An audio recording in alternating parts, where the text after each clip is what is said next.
여러분 안녕하십니까? 지난 4월 이후 석 달 만에 영월에서 두 번째와 세 번째 코로나19 확진 환자가 동시에 나왔습니다. 이들은 어제 멕시코에서 입국한 10대 남성 형제로 오늘 낮 1시쯤 최종 양성 판정을 받고 원주의료원에 입원했습니다. 함께 입국한 40대 어머니와 또 다른 10대 자녀는 음성 판정을 받았습니다. 이들은 자가격리 중에 확진 판정을 받아 지역 접촉자는 없습니다. 이로써 도내 코로나19 확진 환자는 69명으로 늘었습니다. 화력발전소는 환경에 피해를 주기 때문에 지역자원시설세라는 지방세를 내고 있는데 해당 지역에서는 이게 너무 적다는 지적이 커지고 있습니다. 20대 국회에 이어 21대 국회에서도 세금 인상 법안이 제출됐습니다. 유인호 기자가 보도합니다. 삼척시는 지난해 석탄 발전을 하는 남부발전 삼척본부에 35억 원의 지역자원시설세를 부과했습니다.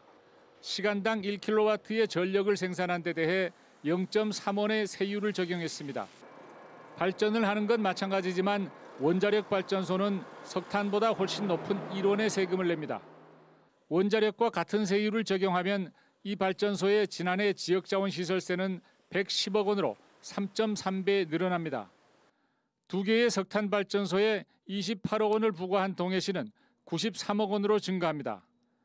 석탄 화력 발전소가 많은 충남 지역 국회의원들이 이 세금 인상을 추진하고 나섰습니다.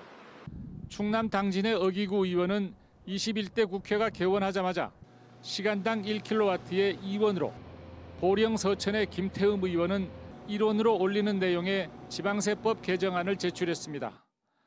화력발전소가 있는 지방자치단체 협의회도 세율 인상을 위한 논의를 이어가고 있습니다. 화력발전소가 주는 피해 환경 오염이 매우 큽니다.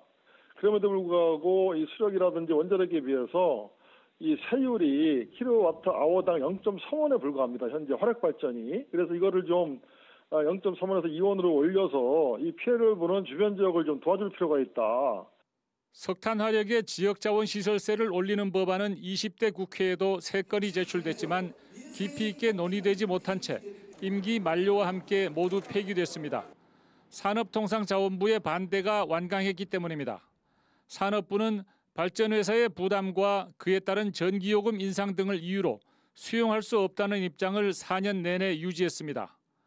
발전소에 대한 지역자원시설세 부과는 1992년 수력발전부터 시작해 2006년에 원자력, 2014년에 화력발전으로 확대됐으며 화력발전 세율은 2015년에 0.15원에서 0.3원으로 인상됐습니다. MBC 뉴스 유인호입니다. 개관 14년을 맞은 양구 백자박물관이 넓은 전시 공간을 새로 마련하고 한층 다양한 작품들로 관람객들을 맞을 준비를 했습니다. 강화길 기자가 다녀왔습니다. 지난 2006년 6월 양구 방산자기박물관으로 문을 연 양구 백자박물관. 어둡고 침침한 전시실은 조선 백자의 시원이라는 상징성을 무색해 했습니다.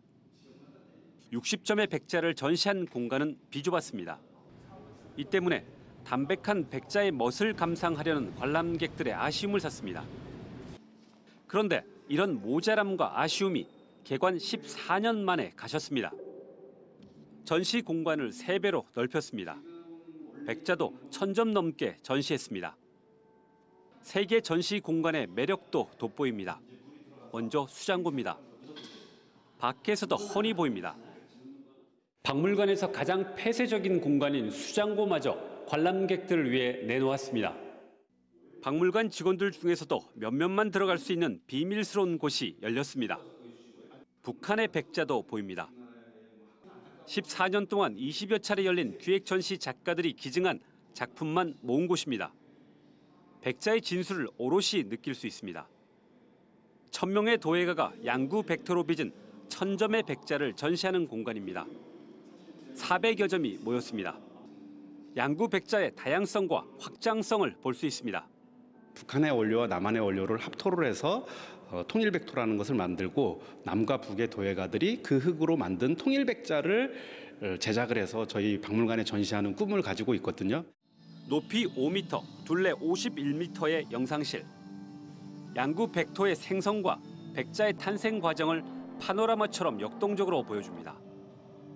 한층 세련되고 개방적인 시설을 갖추게 된 양구 백자박물관이 전국 유일의 백자박물관이라는 문화적 자존심을 세웠습니다. MBC 뉴스 강화길입니다. 정부의 제3차 추경을 통해 강원도가 코로나19 극복을 위한 지역 상품권 예산으로 국비 112억 원을 확보했습니다. 이에 따라 연말까지 10%의 특별 할인 가운데 8%를 보전받는 방식으로 지원을 받게 됩니다. 금액은 강원도 16억 원과 춘천과 강릉, 동해 등 12개 시군 96억 원입니다. 강원도는 올해 연말까지 강원 상품권과 시군 상품권 1,400억 원을 10% 특별 할인 판매합니다. 제10대 강원도의회 인사청문 특별위원회가 싱겁게 끝났다는 지적이 일고 있는 가운데 강원연구원장 후보자 인사청문 경과 보고서 채택 여부가 내일 결정됩니다. 도의회 인사청문 특위는 내일 박영일 후보자에 대해 적격이나 부적격 의견을 담은 경과 보고서를 채택해 최문순 지사에게 전달합니다. 만약 도의회가 부적격 의견을 채택하더라도 도지사가 수용하지 않을 수 있습니다. 지난 10일 열린 인사청문 특위는 위원 10명 중 9명이 여당으로 구성되면서 부동산 투기 의혹에 대해서 후보자의 답변에 수긍하는 듯한 태도를 보였고 정책이나 조직 운영 능력에 대한 검증도 미흡했다는 평을 받고 있습니다. 뉴스를 마칩니다. 고맙습니다.